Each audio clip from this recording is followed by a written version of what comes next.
बिस्मिल्लाहिर्रहमानिर्रहीम। अस्सलाम वालेकुम डियर स्टूडेंट्स, उम्मीद है आप लोग सब खैरियत से हैं। स्टूडेंट्स, आज जो हम टॉपिक शुरू करने जा रहे हैं उसका नाम है कॉनिक सेक्शन। कॉनिक सेक्शन आपकी बुक का यूनिट नंबर 6 है और एक इम्पोर्टेंट टॉपिक है। According to board point of view और एंटी टेस्ट के लिहाज से जो यूनिवर्सिटीज टेस्ट लेती हैं उसमें इसका एक मेजर पोर्शन शामिल होता है कॉनिक सेक्शन का। तो जैसा नाम से ज़ाहिर है, कौन कौन का मतलब जो आप कौन यूज करते हैं डेली लाइफ में, जैसे बर्थडे कैप वगैरह। और सेक्शन का मतलब उसके कोई ज्योमेट्रिकल शेप्स। तो कॉनिक सेक्शन सबसे पहले मैं बताता चलूं कि असेसमेंट स्कीम इस चैप्टर की क्या है। इस चैप्टर में से जो एमसीक्यूज हैं वो 3, शॉर्ट क्वेश्चन 6 और लॉन्ग क्वेश्चन 2 पार्ट आते हैं। टोटल 25 मार्क्स का पेपर बोर्ड में इस चैप्टर में से पूछा जाता है। तो स्टार्ट करते हैं। Chapter number 6, right circular cone. ये राइट सर्कुलर कोन क्या होती है? Right circular cone is a circular cone whose axis is perpendicular to its base। जैसा ये कोन बनी हुई, ये जो डॉटेड लाइन आपको नजर आ रही है जो वर्टेक्स में से पास कर रही है, इसको बोलते हैं एक्सिस ऑफ कोन। और ये जो इसकी बेस है, ये नीचे, ये बेस और एक्सिस ऑफ कोन एक दूसरे के ऊपर परपेंडिकुलर है, 90 डिग्री का एंगल बनाएंगे, तो इसको बोलते हैं राइट सर्कुलर कोन। अब जहाँ पे इसका जनरेटर इंटरसेक्ट करते हैं उसको बोलते हैं वर्टेक्स, ठीक है। और ये वर्टिकल एक्सिस या इसको एक्सिस ऑफ कोन बोलते हैं। ये जो ये लास्ट पे इनको बोलते हैं नैप्स। क्लियर है जी? तो conic section are the curves generated by the intersection of plane with one or two naps, one of the two pieces of double cone। अभी मैंने बताया ये डबल कोन है ना, ये इसके नैप्स हैं, एंड वाले जो लास्ट वाले पार्ट्स हैं। तो अब इनको अगर किसी प्लेन से इन इस कोन को इंटरसेक्ट किया जाए तो वहां से हमें ज्योमेट्रिकल शेप्स मिलेंगी, उसको बोलते हैं कोनिक सेक्शन। जैसे मिसाल के तौर पर अगर ये प्लेन और कोन एक दूसरे को राइट एंगल पे कट करें तो सर्कल मिलेगा ऐसे, यानी जैसे ये शो हो रहा है सर्कल। अगर एक नैप को कट करे प्लेन तो पैराबोला मिलेगा। अगर राइट एंगल पे ना कट करे, ऑब्लिक एंगल पे कट करे तो इलिप्स मिलेगा। अगर दोनों नैप्स को पैरेलल टू एक्सिस कट करें तो हाइपरबोला मिलेगा, ठीक है। तो इस तरह 4 ज्योमेट्रिकल शेप्स हमें मिलेंगी एक कोन और एक प्लेन के इंटरसेक्शन से। सर्कल क्या होता है? अब जैसे अभी मैंने बात की, सर्कल क्या होगा जब एक प्लेन एक कोन को राइट एंगल पे इंटरसेक्ट करती है। When the intersecting plane cut the completely cross one nap at right angle to the axis of the cone, the curve is circle। Point circle क्या होगा? अब देखिए, पॉइंट का मतलब डॉट, यानी एक डॉट लगाते तो वो पॉइंट सर्कल होगा। अगर ये प्लेन इस वर्टेक्स से कट कर जाए तो इसका मतलब एक डॉट सा बनेगा यहाँ पे, उसको बोलते हैं point circle. If the intersecting plane cuts across the vertex of cone, यानी वर्टेक्स से अगर कट करे प्लेन तो उसको बोलते हैं पॉइंट सर्कल। एक यहाँ से ज्योमेट्रिकल शेप बनती है parabola. When the intersecting plane is parallel to element and passes through only one nap, यानी एक नैप को अगर सिर्फ कट करती है जो प्लेन है तो वहां से जो रिजल्ट मिलेगा, ज्योमेट्रिकल शेप मिलेगी, वो पैराबोला होगी। इलिप्स क्या होगी? अगर बिल्कुल राइट एंगल पे जो प्लेन है वो कट करे तो सर्कल। अगर राइट एंगल यानी 90 डिग्री के अलावा कोई भी एंगल और हो, एक नैप को पूरा कट करे, कंप्लीटली कट करे, तो वो जो मिलेगी वो इलिप्स होगी। When the intersecting plane cut completely cross the nap at the oblique angle to the axis, the curve is ellipse. और हाइपरबोला क्या होगा अगर दोनों नैप्स को पैरेलल टू एक्सिस कट कर जाए। When the intersecting plane cuts the through both naps parallel to the axis of the cone, the resulting curve is hyperbola. अब circle से शुरू करते हैं, यानी इसमें टोटल हम 4 चीजें पढ़ेंगे, सर्कल, पैराबोला, इलिप्स और हाइपरबोला। तो पहली जो 3 एक्सरसाइज है इस चैप्टर की 6.1 टू 6.3 वो सर्कल के बारे में है और सबसे इम्पोर्टेंट इसका टॉपिक सर्कल ही है। द लोकस, लोकस का मतलब होता है पाथ ऑफ मूविंग पॉइंट, ये इसकी डेफिनेशन है, इंपॉर्टेंट है। The locus means path of moving point in a plane such that its distance is called radius from a fixed point called center always remains constant, then the curve is called circle। ठीक है जी, यानी जो एक ऐसा path जिसका distance centre से हमेशा same रहे यानी इक्वल रहे, वो इक्वल डिस्टेंस को बोलते हैं रेडियस। तो उसको, ये जो कर्व बनेगी इसको बोलते हैं सर्कल।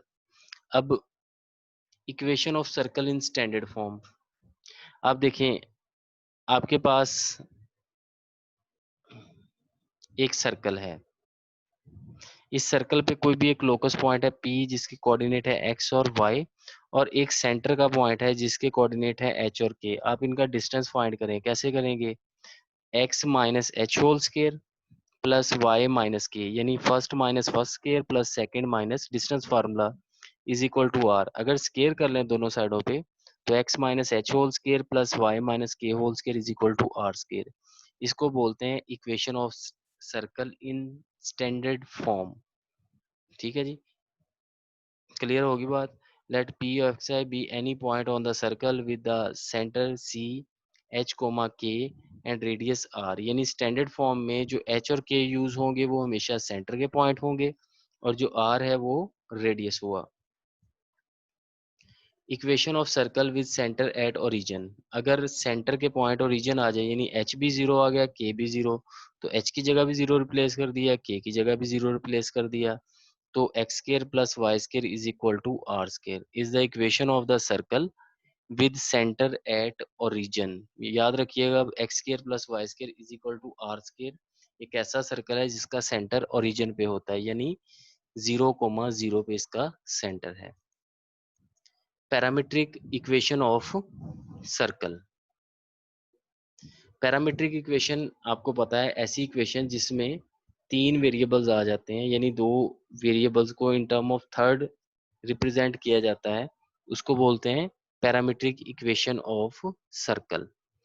तो आप ये जरा डायग्राम देखें, इस डायग्राम के मुताबिक जो परपेंडिकुलर है वो y है, बेस जो है वो x है और ये हाइपोटेन्यूज जो है वो r है। ये किसी भी पॉइंट, सर्कल के किसी भी पॉइंट से ये डायग्राम ड्रॉ की गई है। तो अगर मैं cos थीटा की रेशियो लूँ तो वो होती है बेस ओवर हाइपोटेन्यूज, यानी x ओवर r है, यहाँ पे नीचे r आएगा।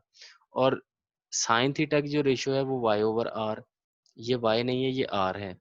तो x is equal to r cos theta, y is equal to r sine theta, ये है इक्वेशन ऑफ सर्कल, यानी parametric form equation of circle is called the parametric equation of the circle x square plus y square is equal to r square.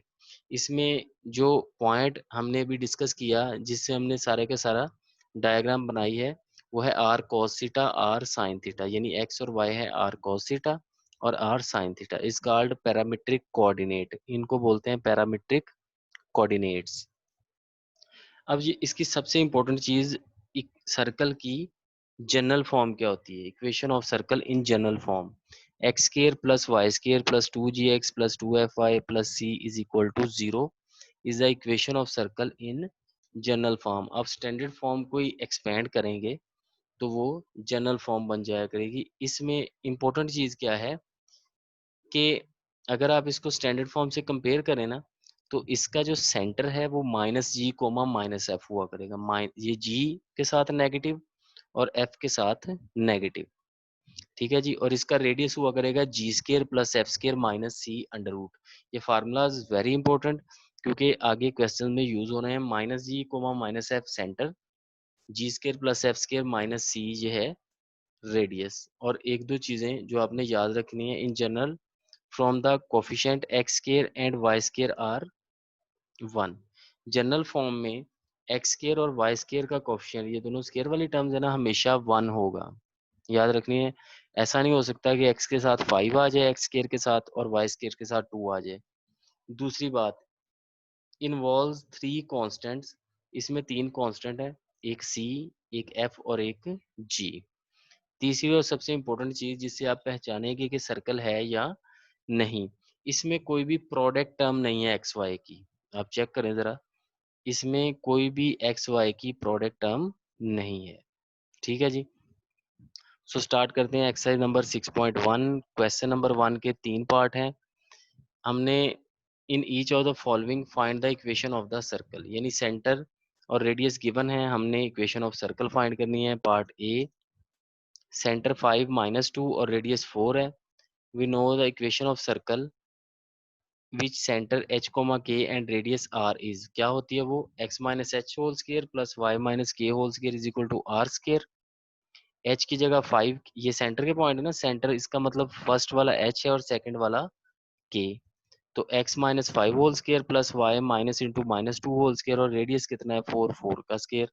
Solve कर लेते हैं, x - 5 whole square plus y + 2 whole square is equal to 16। Square open कर लेते हैं, x square - 10x + 25, वही a square - 2ab + b square वाला formula, y square +4 + 4y is equal to 16। Simplify करके लिखते हैं x square + y square - 10x + 4y + 13 is equal to 0। मैंने बताया था कि जो स्टैंडर्ड फॉर्म बने आप उसको एक्सपेंड करेंगे तो ये जनरल फॉर्म बन जाया करेगी। इसका part number c, c part. And ये very important question, and of diameter at -3, 2 and 5, -6। कोई भी सर्कल है जैसे ये है, उसके ये and point of diameters given हो गए हैं, 3 - 2 और 5 - 6। तो ये जो सेंटर का पॉइंट है ये असल में डायमीटर का जो मिड पॉइंट होता है वो सेंटर का पॉइंट होता है। Let end of diameter are -3, 2 and 5 - 6 and h, k be the center of the circle। OA is equal to OB, O से A और O से B इक्वल है क्योंकि ये सर्कल का रेडियस है, हमें पता है। As centre O is the mid point of A B, तो मिड पॉइंट का फार्मूला लगाएं, दोनों फर्स्ट वालों को ऐड करें 2 पे डिवाइड, दोनों सेकंड वालों को ऐड करें 2 पे डिवाइड, तो 2/2 1, -2, ये सेंटर आ गया। एक चीज मिल गई सेंटर। अब दूसरा क्या रह गया, रेडियस। रेडियस कोई भी एक डिस्टेंस चेक कर लें, o a square is equal to radius of circle, r square is equal to -1 - 3 square +2 + 2 square. क्यों, हमने डिस्टेंस फार्मूला लगाया है किस किस पे, ये वाला पॉइंट है इसको ए के साथ distance formula, -3 - 1 whole square plus -2 minus और माइनस +2 होल स्केयर। ठीक है जी, इस स्केयर की वजह से स्केयर रूट कैंसिल हो गया, तो आर स्केयर की वैल्यू आ गई -4 square + 4 square, r square is equal to 32, r is equal to 4√2। ये इसका आंसर है, यानी रेडियस भी मिल गया और सेंटर भी मिल गया। नेक्स्ट देखते हैं जी इसका क्वेश्चन नंबर, हाँ इसकी इक्वेशन बनानी है सॉरी। तो the required equation of circle, हमें सेंटर भी मिल गया और रेडियस भी मिल गया। अब x - h whole square plus y - k whole square is equal to r square, formula लगाया, यानी x - 1 whole square plus y + 2 whole square is equal to 4√2 whole square. तो स्केयर एक्सपेंड कर देते हैं, square plus -2ab + b square वाला formula, x square -2x + 1, इस पे भी formula, y square plus 4y + 4 is equal to 32। Solve करके लिखा x square plus y square -2x + 4y + 5 - 32, 32 उधर जाके नेगेटिव हो, तो x square plus y square -2x + 4y - 27 is equal to 0। यानी सेंटर फाइंड किया, रेडियस फाइंड किया और फिर इक्वेशन ऑफ सर्कल बना ली। क्वेश्चन नंबर 2 था जी, इसके 4 पार्ट हैं। अब इसका उल्टा हो गया काम, इक्वेशंस गिवन है, हमने क्या फाइंड करना है, सेंटर और रेडियस। तो पार्ट नंबर 1 देखते हैं। A part x square plus y square plus 12x - 10y is equal to 0। General form of the circle ये थी x square plus y square plus 2gx plus 2fy plus c is equal to 0। Compare कर लें जरा इसको इसके साथ। 2g is equal to 12 तो g की वैल्यू आ गई 6। 2f इज इक्वल टू -10 तो f की वैल्यू आ गई -5 और c इसमें कांस्टेंट है ही नहीं तो c 0। सेंटर क्या था -g कोमा -f तो -g यानी -6 comma -f -5 into minus plus 5। Centre आ गया। रेडियस का formula g square plus f square minus c. 6 square minus 5 का स्केयर -0 तो ये आ गया 36 जमा 25 61 अंडर रूट। तो सेंटर भी मिल गया और रेडियस भी मिल गया। अब इसका पार्ट नंबर डी पार्ट करते हैं। Very very important question. 4x square plus 4y square minus 8x plus 12y minus 25 is equal to 0। अब मैंने बताया था कि जो जनरल फॉर्म होती है ना उसमें एक्स स्केयर और वाई स्केयर की जो कॉफिशिएंट है वो हमेशा 1 होंगे। तो ये 4 नहीं होना चाहिए। तो सबसे पहले तो 4 पे डिवाइड कर लें। एक्स स्केयर रह गया, वाई स्केयर रह गया 8/4 12/4 माइनस 21/4 यानी सारी इक्वेशन को 4 पे डिवाइड किया। क्यों? क्योंकि ये जनरल फॉर्म बनानी है।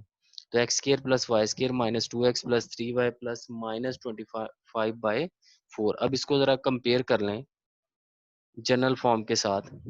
X square plus y square -2 plus होता है ना जनरल फॉर्म में, +2 इंटू -1 लिख दिया +2 इंटू 3/2 यानी इसको 2 से मल्टीप्लाई 2 से डिवाइड किया और plus c is equal to 0। अब ये g की वैल्यू है -1, ये f की वैल्यू है 3/2 और ये c कांस्टेंट जो c की वैल्यू है -25/4 है। तो सेंटर होगा -g comma -f minus into minus +1 comma -3/2 centre. और रेडियस क्या होता है g square plus f square minus c. G square g की वैल्यू 1 एफ की value -3/2 f square minus c 25/4। तो 1 ये माइनस एक सी का अपना भी है तो माइनस और माइनस मिलकर प्लस होंगी। 1 प्लस 9/4 प्लस 21 5/4 एलसीएम लिया तो 4 एलसीएम आ गया। 4 प्लस 9 प्लस 25 38/4 यानी 19/2 ये इसका आंसर है। यानी हमें रेडियस भी मिल गया और हमें सेंटर के पॉइंट भी मिल गए। दो इसके पार्ट मैंने छोड़े हैं। आप लोग ट्राई कीजिएगा, इंशाल्लाह सॉल्व हो जाएंगे। अपना ख्याल रखिएगा। अल्लाह हाफिज।